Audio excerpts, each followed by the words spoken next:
It is November 26th, 1922, in the Valley of the Kings, Egypt.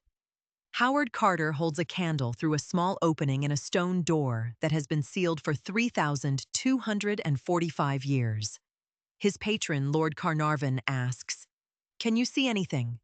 Carter replies, "Yes. Wonderful things. Within 7 years, 26 people connected to the tomb's opening will be dead." Today, we walk through what was actually found in the tomb of King Tutankhamun, the documented deaths that gave rise to the pharaoh's curse, and what scientific analysis has revealed about why so many people connected to the excavation died young. First, the discovery. Howard Carter had been searching the Valley of the Kings for nearly 2 decades on Lord Carnarvon's funding. On November 4th, 1922, his workers uncovered a single stone step beneath piles of debris from a nearby tomb construction.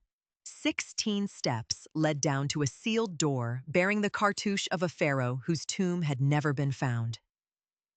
Tutankhamun. On November 26th, with Lord Carnarvon and his daughter Lady Evelyn present, Carter made a small breach in the sealed inner door. The tomb was the most complete royal Egyptian burial ever found, packed wall to wall with golden artifacts, ceremonial weapons, alabaster vessels, and the king's mummy in a series of nested coffins. At the center, a solid gold death mask weighing 11 kilograms. Now, the deaths. Death 1. Lord Carnarvon himself.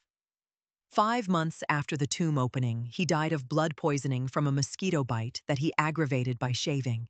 He was 56. At the moment of Carnarvon's death, the lights in Cairo went out across the entire city. His dog in Hampshire howled and died at the same hour. Death 2. George J. Gould, an American railroad heir who visited the tomb in 1923, died of pneumonia within months of his visit. Death 3.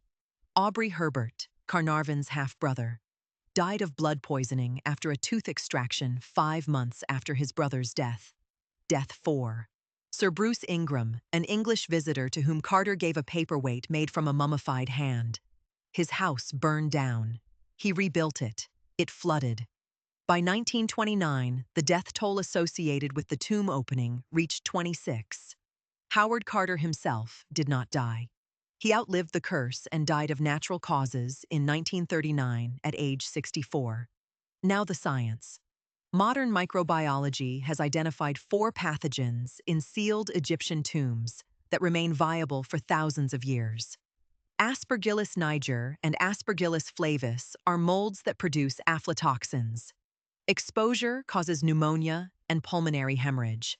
Pseudomonas and Staphylococcus bacteria in tomb dust cause systemic infections in those with already compromised immune systems.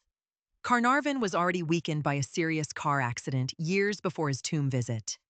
His immune system would have been vulnerable to exactly the kind of opportunistic infection a sealed tomb could provide. The deaths were real. The mechanism was bacterial, not supernatural.